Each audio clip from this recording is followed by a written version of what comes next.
Magic wall पे दिखाते हैं गठबंधन में बढ़ती गांठ का विश्लेषण। पहली गांठ चेहरे को लेकर है। कांग्रेस बोली हमारी तरफ से राहुल गांधी चेहरा है। समाजवादी पार्टी के शफीकुर रहमान बर्क बोले चेहरे पर अगर अभी चर्चा हुई तो गठबंधन टूट जाएगा, यानी चेहरे पर अगर विचार हुआ तो गठबंधन में गांठ पड़ जाएगी।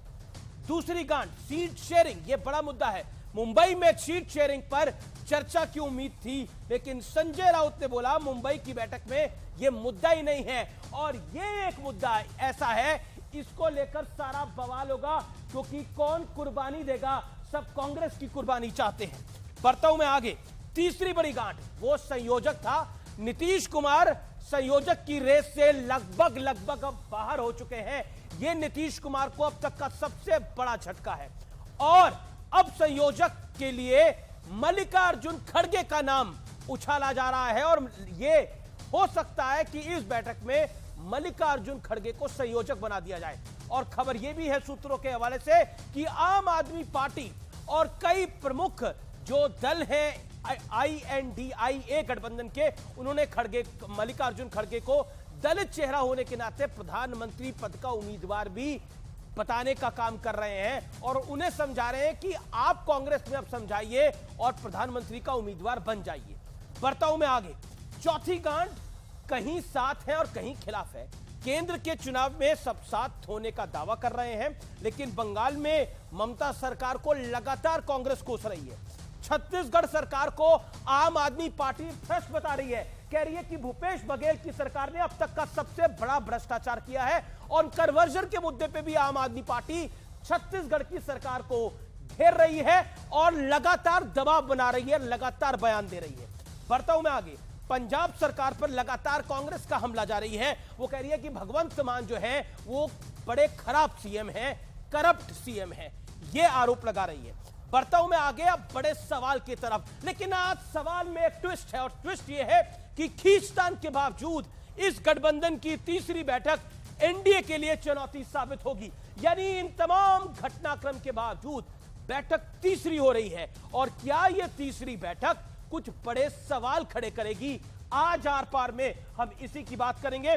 मैजिक वॉल पे देखते हैं कौन कौन दिख रहा है। इस समय एनडीए की तरफ से मुझे बृजमोहन श्रीवास्तव दिख रहे हैं, जो कि प्रवक्ता है एनसीपी के, अजीत दादा पवार वाले गुट के। अनुराग भदौरिया दिख रहे हैं, प्रवक्ता समाजवादी पार्टी के। राधिका खेड़ा मेरे साथ खास तौर पर जुड़ेंगी, कांग्रेस पार्टी के प्रवक्ता।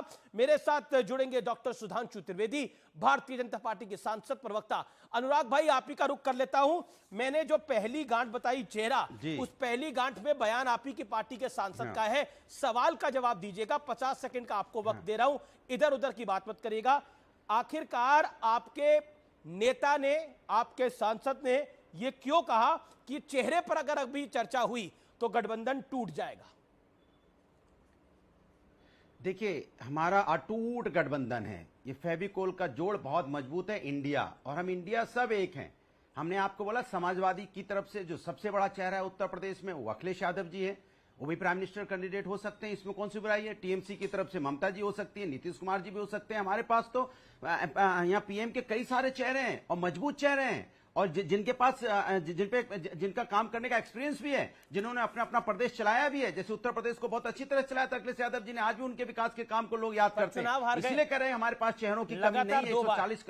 140 करोड़ की, अच्छी तरह से 140 करोड़ की पॉपुलेशन में अगर आपके पास 2014 का लोकसभा हारे, 2017 का विधानसभा हारे, 2019 का लोकसभा हारे, आप बोलने नहीं देंगे। बीएसपी और एसपी के गठबंधन के 50 सेकंड बोलना है। 2022 का विधानसभा चुनाव आपने 4 चुनाव हारे हैं, 4। अच्छा, आपने 50 सेकंड में तो 25 सेकंड आप ही नहीं बोल लिया, तो बताइए आप ही बोल लीजिए तब मैं बोल लूं, या तो 50 सेकंड दे दो, मैं कह लूं फिर टोक लीजिएगा। ऐसे तो नहीं हो पाएगा ना। मैंने कहा 50 सेकंड की आपकी गिनती खराब है, 30 सेकंड और बोलने तो दो भाई। अब बोलने ही नहीं दोगे तो मैं चुप हो जाता हूं। ये कह दो कि बोलना नहीं है, अब मैं बोल रहा हूं तो सुन लीजिए, फिर सवाल पूछ लीजिएगा। मैंने कहा कि हमारे पास जो इंडिया है ये बहुत मजबूत गठबंधन है, और बार बार इसको आदमी INDIA डॉट डॉट लगाते हैं। डॉट डॉट की कोई जरूरत नहीं है। हम इंडिया हैं, इंडिया रहेंगे, और हम सब मिलकर जीतेंगे। राष्ट्र के मुद्दे पे हम एक हैं, हमारे पास प्राइम मिनिस्टर कैंडिडेट हैं। हमने आपको बोला कि उत्तर प्रदेश में समाजवादी पार्टी मजबूत है, अखिलेश यादव जी भी पीएम के चेहरा हो सकते हैं, उधर ममता जी भी हो सकते हैं, नीतीश जी भी हो सकते हैं। यही तो खूबसूरती है हमारे गठबंधन की कि हमारे पास प्राइम मिनिस्टर के कैंडिडेट बहुत सारे हैं, क्योंकि सबके पास काम करने का एक्सपीरियंस है, सबने अपने अपने प्रदेशों में विकास किया है। लेकिन भारतीय जनता पार्टी में एक चेहरे के अलावा दूसरा चेहरा नहीं है, ना भारतीय जनता पार्टी दूसरा चेहरे का नाम ले सकती है,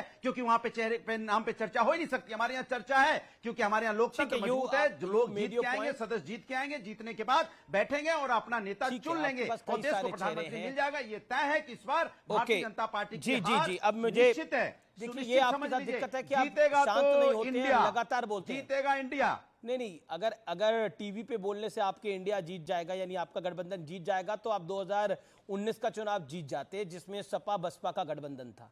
एक दौर था ना, मिले मुलायम काशीराम, क्या हुआ था तब। और अब दौर में देखिए, जब मिले भी तो कुछ हासिल नहीं हुआ। मैं बढ़ता हूं आगे, बृजमोहन श्रीवास्तव की बात करता हूं। बृजमोहन श्रीवास्तव वे कह रहे हैं चेहरा तो हम ढूंढ लेंगे, लेकिन इन तमाम मनमुटावों के बावजूद बड़ा सवाल यह है कि इनकी तीसरी बैठक तो हो रही है, क्या वो एनडीए को चिंता में डाल रही है? और ये कह रहे हैं चेहरे की बात मत करिए, चेहरा आपके पास सिर्फ एक है, नरेंद्र मोदी, इनके पास कई हैं, इनकी बगिया में कई फूल हैं। अमीश जी, ये चेहरा ढूंढने की बात कर रहे हैं। आप देखिए कि बेंगलोर की जब मीटिंग हुई थी INDIA की, उसमें यह घोषणा की गई थी कि हम 1 महीने के अंदर दिल्ली में अपना सेक्रेटरिएट शुरू कर देंगे INDIA का। आज 1 महीने से ज़्यादा हो गया, तो वो लोग अपना अभी सेक्रेटरिएट शुरू नहीं कर पाए जी। तो चेहरा ढूंढने की बात तो मुझे लगता बहुत दूर है, और उससे कहीं ज़्यादा दूर मिनिमम कॉमन प्रोग्राम हो जाएगा, इससे कहीं ज़्यादा दूर उनका खुद का मैनिफेस्टो हो जाएगा। तो मुझे नहीं लगता कि अभी कोई इस बात की संभावना है। देखिए, एक मूल बात को आपको समझना होगा, एनडीए और INDI के फर्क को मैं बताना चाहता हूं। एनडीए में जितने लोग पहुंचे हैं, ये स्वेच्छा से पहुंचे हैं, क्योंकि इन लोगों का समूह का यह विश्वास है कि देश को एक मजबूत अगर नेतृत्व चाहिए तो वो भारतीय जनता पार्टी के आदरणीय नेता नरेंद्र मोदी जी ही दे सकते हैं। इस विश्वास को लेकर एनडीए का गठन हुआ है। वहीं INDI का गठन जो हुआ है, वो डर और अपने आप को बचाने के लिए हुआ है। तो ये दोनों का जो मूल आधार है, उसमें ही फर्क है। तो इस आधार के चलते जब INDIA की बात होती है, तो वहां के नेता सबसे पहले यह सोचते हैं कि अगर कुछ हो तो उससे हम अपने आप को कैसे बेनिफिटेड ले लें। इसलिए तो ये बात कही जाती है कि हमारे सारे नेताओं के पास बड़ा अनुभव है, बहुत अनुभवी लोग हैं, लेकिन उनके अनुभव को तो जनता कई बार रिजेक्ट कर चुकी है। अभी आपने बताया कि कई बार चुनाव में लोग वो हारे जिन लोगों के नाम लिए जाते हैं। तो मेरा मानना यह है कि जो INDI की जो मीटिंग होने वाली है, इसमें बातें तो होंगी, मुलाकातें भी होंगी, जो कि होती हैं, क्योंकि जब राजनीतिक दल के नेता मिलते हैं तो बातचीत तो होती है। लेकिन मुझे नहीं लगता, आप पहली मीटिंग में तो आपके नेता भी साथ गए थे, प्रफुल्ल पटेल और अजीत पवार। उन्होंने तो कहा था कि मुझे तो हंसी आ रही थी जिस तरह की बातें वहां पर हो रही थी। तो जरा उस पर प्रकाश डालिए, हंसी आप लोगों को कारण है जी, हंसी क्यों आ रही थी प्रफुल्ल पटेल को? नहीं, मुद्दा हंसी का नहीं था। वहां आदरणीय प्रफुल्ल पटेल साहब उस मीटिंग में थे। वहां उन्होंने जब पूरे वातावरण को देखा तो उनको ऐसा लगा कि INDIA का ये जो चर्चा चल रही है, इनके पास ना तो कोई प्रोग्राम है और ना ही इनके पास आने वाले दिनों में अगर कभी सरकार बनाने की बात हो तो ना ही इनके पास कोई ब्लूप्रिंट है, कोई प्रोग्राम नहीं है, कोई ब्लूप्रिंट नहीं है। 1 अरब 40 करोड़ लोगों का ये मुल्क है हमारा। अगर इसके सामने कोई एक ब्लूप्रिंट नहीं होगा देश की प्रगति का, अगर इसके सामने कोई ब्लूप्रिंट नहीं होगा देश की आर्थिक नीति का, तो फिर ये इस गठबंधन का मतलब क्या है? इस बात से डिसल्यूज्ड होके आदरणीय प्रफुल्ल पटेल साहब ने यह फैसला लिया कि हम इस मौके पे एनडीए के साथ जाएंगे। राधिका खेड़ा, मैं अभी